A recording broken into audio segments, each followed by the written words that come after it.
Avengers secret Wars की cast list सामने आ चुकी है। मार्वल के आर्ट डिपार्टमेंट को फायर करने पर मच गया बवाल और जेम्स गन कुछ ऐसे प्रोजेक्ट्स लाने पर ध्यान दे रहे हैं जो आपको सोच में डाल देंगे। जेम्स गन हर पुराने भूले बिछड़े सुपर हीरो को ले आएंगे सिवाय बड़े सुपर हीरोज के। तो दोस्तों आपका स्वागत है सुपर न्यूज के नए एपिसोड में, जहां मैं आपके सामने लेकर आता हूं पॉप कल्चर के ऑसम साइड की जबरदस्त अपडेट्स, कुछ तड़कते भड़कते रिपोर्ट्स के साथ। तो खबरों की शुरुआत हम करेंगे एवेंजर्स सीक्रेट वॉर से, जहां पहली बार इस मूवी में दिखने वाले हीरोज का रोस्टर सामने आ चुका है। एक इनसाइडर रिपोर्ट के तौर पर अब इस लिस्ट में 11 नाम शामिल है और इस रिपोर्ट को एक नहीं बल्कि 2 इंडस्ट्री इनसाइडर्स ने कंफर्म किया।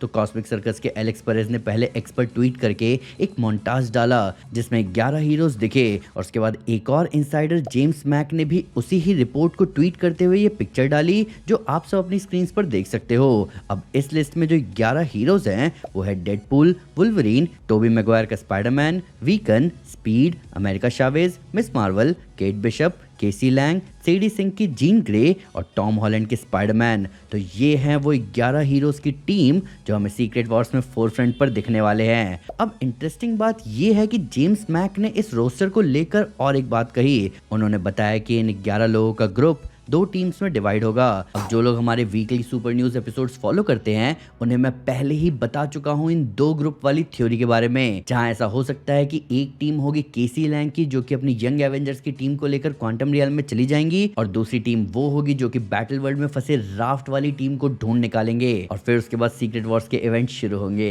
पर इस रोस्टर को देखकर आपका क्या कहना है? इसमें बेशक कुछ फैन फेवरेट नाम शामिल हैं पर कुछ ऐसे भी नाम शामिल हैं जो कि फैंस को उतना एक्साइटेड करते नहीं। अब इस हफ्ते एक बहुत ही चौंका देने वाली बात हुई। तो फोर्ब्स ने जब एक आर्टिकल डाला तो सबके होश उड़ गए। आर्टिकल में बताया गया कि डिज्नी ने अपने वर्क फ्लो को स्ट्रीमलाइन करने के लिए बहुत बड़ी लेवल पर मास ले ऑफ किए हैं, यानी बहुत सारे लोगों को फायर किया है। और जब मैं बहुत सारे लोग कह रहा हूं तो यहाँ बात हो रही है हजारों लोगों की। अब इस ले ऑफ के बारे में खुद वॉल्ट डिज्नी के सीईओ जॉर्ज डीएमआरओ ने बताया। पर इस मास ले ऑफ का सबसे बड़ा खामियाजा जो है वो मार्वल को भुगतना पड़ा, क्योंकि इस ले ऑफ में मार्वल स्टूडियोज की पूरी विजुअल डेवलपमेंट टीम को फायर कर दिया गया है। ये वो लोग हैं जिन्होंने पिछले 10 सालों से भी ऊपर से मार्वल में artist, Illustrator, character designer, environment designer और टेक्निकल स्पेशलिस्ट के तौर पर काम किया है। पर इतने पे भी बात रुकी नहीं। तो अब हालात कुछ ऐसे हैं कि मार्वल स्टूडियोज के पूरे प्रोडक्शन डिपार्टमेंट को संभालने के लिए बस मुट्ठी भर लोग ही बचे हैं और वो सब भी अब बस प्रोजेक्ट बेसिस पर काम करेंगे। यानी कि जो लोग बचे हैं उनका भी कुछ ठीक नहीं है कि वो एक प्रोजेक्ट के बाद अगले प्रोजेक्ट में रहेंगे कि नहीं। वही रिपोर्ट में आगे ये भी बताया गया कि मार्वल स्टूडियोज को ही इस ले ऑफ की मार इसलिए झेलनी पड़ी क्योंकि मार्वल ने अपने फेज 6 के लिए जो प्रोडक्शन स्लेट को छोटा कर दिया, उस वजह से कॉस्ट कटिंग के लिए जनरल वर्कफोर्स को घटा दिया गया है। यानी कि आसान भाषा में कहा जाए तो अभी मार्वल स्टूडियोज की तरफ से बहुत कम प्रोजेक्ट आ रहे हैं, पर प्रोजेक्ट्स आए या ना आए आर्ट डिपार्टमेंट की सैलरी तो जाएगी ही। और डिज्नी नहीं चाहता कि कम प्रोजेक्ट्स रहते हुए आर्ट डिपार्टमेंट को रेगुलर पेमेंट मिलती रहे और इसलिए मार्वल के ज्यादातर लोग फायर हुए हैं। अब देखा जाए तो कहीं ना कहीं ऐसा होना तय था।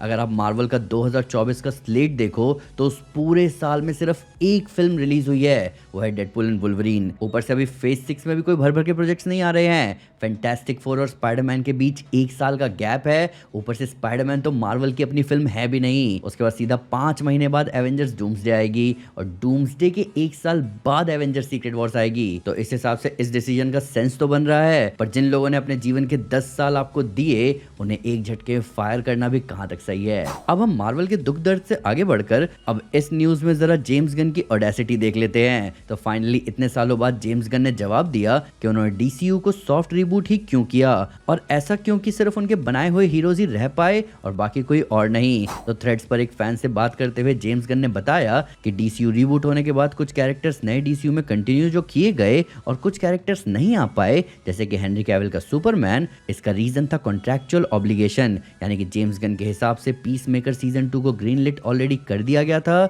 जब जेम्स गन डीसीयू के करता धरता बने। तो इस वजह से उस प्लॉट को छोड़ नहीं सकते थे। वही उनके पास 2 चॉइस थी, या तो सब कुछ हार्ड रिबूट मार दो और सारे ग्रीन लिट प्रोजेक्ट्स को शेल्फ कर दो, या फिर जो बचा है जैसे बचा है उसी से कुछ काम करने लायक बना दो। और जेम्स गन ने दूसरा रास्ता चुना। अब देखो इस बात का पूरा सेंस बन रहा है कि एक्टर्स के कॉन्ट्रैक्ट थे तो उनको वापस क्यों पे किया जाए, इसलिए डीसीयू को सॉफ्ट रिबूट दिया गया।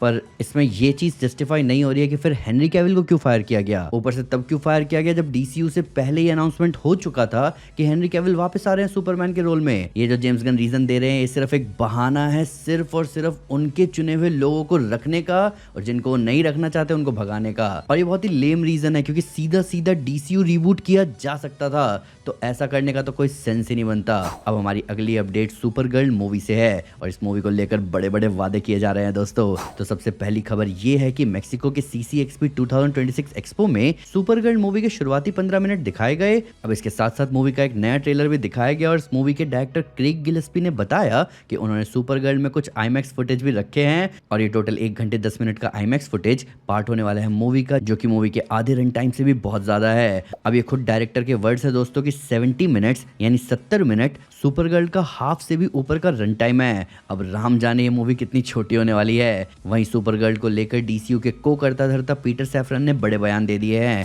तो AP न्यूज से बात करते हुए पीटर सैफरन ने बताया कि सुपरगर्ल मूवी ये प्रूव कर देगी कि सुपर हीरो फटीग जैसा कुछ एग्जिस्ट नहीं करता।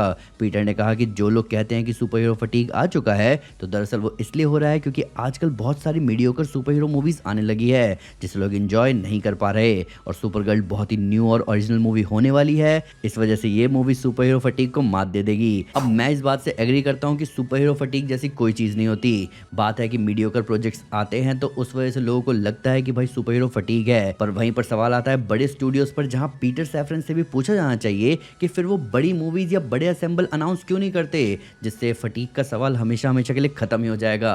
अब एक गजब की खबर मार्वल की तरफ से निकल कर आई है और ये फेज 7 से जुड़ी है। तो एक्सपर industry insider my time to shine ने ट्वीट करते हुए कहा कि एक्समैन और उनके फ्यूचर के लिए मार्वल के अंदर बातें चल रही हैं कि वो House of M storyline को अडॉप्ट करना चाहते हैं। अब इस इनसाइडर रिपोर्ट के बारे में मैं क्या ही कहूँ दोस्तों, क्योंकि ऑनेस्टली इस पॉइंट पर मैं खुद हाउस ऑफ एम अभी नहीं देखना चाहूंगा, क्योंकि अगर House of M storyline को लाया गया तो कहानी फिर से घूम फिर कर वांडा के अराउंड ही शिफ्ट हो जाएगी, जबकि फोकस किसी एक कैरेक्टर पर ना शिफ्ट हो। इसलिए तो वुल्वरीन को नहीं रखा जा रहा एक्समैन मूवीज में। मैं ये भी चाहूंगा कि मार्वल फीनिक्स या डार्क फीनिक्स सागा से थोड़ा दूर ही रहे, क्योंकि उसके ऑलरेडी हमने 2 वर्जन देख लिए हैं जो कि एक भी वर्जन फैंस को उतना खुश नहीं कर पाया। तो फिलहाल नई स्टोरीज की तरफ बढ़ा जाए और वो स्टोरीज फैंस को दिखाई जाए जिससे फैंस एक्समैन को लेकर और ज्यादा एक्साइटेड हो। वहीं डीसीयू के फ्यूचर से रिलेटेड एक और खबर हाजिर है दोस्तों।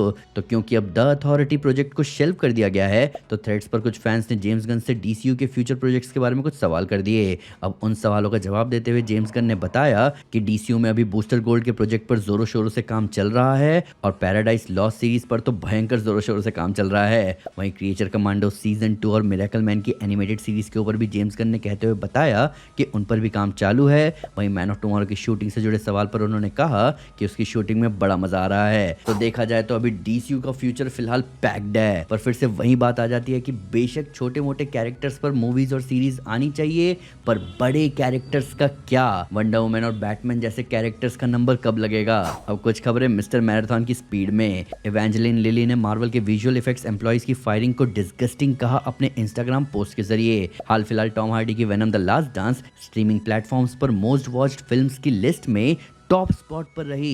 ये शॉकिंग है इस फैक्ट के साथ कि मूवी को क्रिटिक्स ने लेस देन एवरेज रेट किया था, पर तब भी ऑडियंस को क्या पसंद आ जाए ये कोई नहीं बता सकता। एरिक क्रिप्किन ने एंटरटेनमेंट वीकली को बताया कि जेन वी सीजन 3 उन्होंने कैंसिल नहीं किया। उन्होंने Amazon से लड़ाई तक की है कि सीरीज को कंटिन्यू रखा जाए, पर जितना महंगा ये शो था उतने व्यूअर्स इसे देख नहीं रहे थे, इसलिए Amazon ने इसे कैंसिल किया। फैंस डेयरडेविल बॉर्न अगेन के फिनाले को देखकर हैरान है, ये कहते हुए कि अपना डेयरडेविल न्यूयॉर्क को बचाने के बाद अभी जेल में है, जबकि स्पाइडरमैन को सिटी की चाबी मिल रही है। होमलैंडर का एक सुपरमैन इंस्पायर्ड पोस्टर सामने आया है और फैंस कह रहे हैं कि दोनों में कोई फर्क नहीं है। रूसो ब्रदर्स ने कैप्टन अमेरिका सिविल वॉर के 10th एनिवर्सरी पर कुछ अनदेखे behind the scene footage share किए। अभी बॉर्न अगेन के सीजन 2 में दिखे चार्ल्स का रोल प्ले करने वाले मैथ्यू लिलर्ड ने डेयरडेविल बॉर्न अगेन के सीजन 2 में दिखे चार्ल्स का रोल प्ले करने वाले मैथ्यू लिलर्ड मैन ऑफ टुमारो में दिखेंगे। द बॉयज के शो रनर एरिक क्रिप्किन ने टीवी गाइड से बात करते हुए बताया कि इस सीजन के कुछ एपिसोड्स फिलर नहीं थे, बल्कि उनकी इंपॉर्टेंस थी, क्योंकि इन एपिसोड्स में दिखने वाला कैरेक्टर डेवलपमेंट फिनाले के लिए बहुत जरूरी है। टॉम हॉलैंड को मार्वल सिनेमैटिक यूनिवर्स में लाने वाले रूसो ब्रदर्स ने बड़ा ही अलग बयान दिया सीबीआर को इस हफ्ते, जहां उन्होंने कहा कि टॉम हॉलैंड का पीटर पार्कर खुद को ब्लेम नहीं करता अंकल बेन की डेथ के लिए। ये बात बहुत ही बुनियादी तरीके से स्पाइडरमैन को अलग बनाती है। तो ये था सुपर न्यूज इस हफ्ते का। अभी आप मुझे बताओ कि जिन 11 लोगों के नाम लिए गए हैं सीक्रेट वॉर्स के लिए, क्या वही मेन प्लेयर्स होंगे उस मूवी के? जेम्स गन आखिर चाहते क्या है डीसी से, और क्या आप हाउस ऑफ एम की स्टोरी लाइन देखना चाहोगे एमसीयू में? आइए इन सब के बारे में कमेंट्स में डिटेल में बात करें। सुपर न्यूज अच्छा लगा हो तो लाइक जरूर करें, चैनल को सब्सक्राइब करना ना भूलें, साथ ही साथ एक स्टेप आगे आकर अपने फेवरेट चैनल को सपोर्ट करें मेंबरशिप लेकर। Thank you guys, this is Aman Sinha and you are super super. Piece.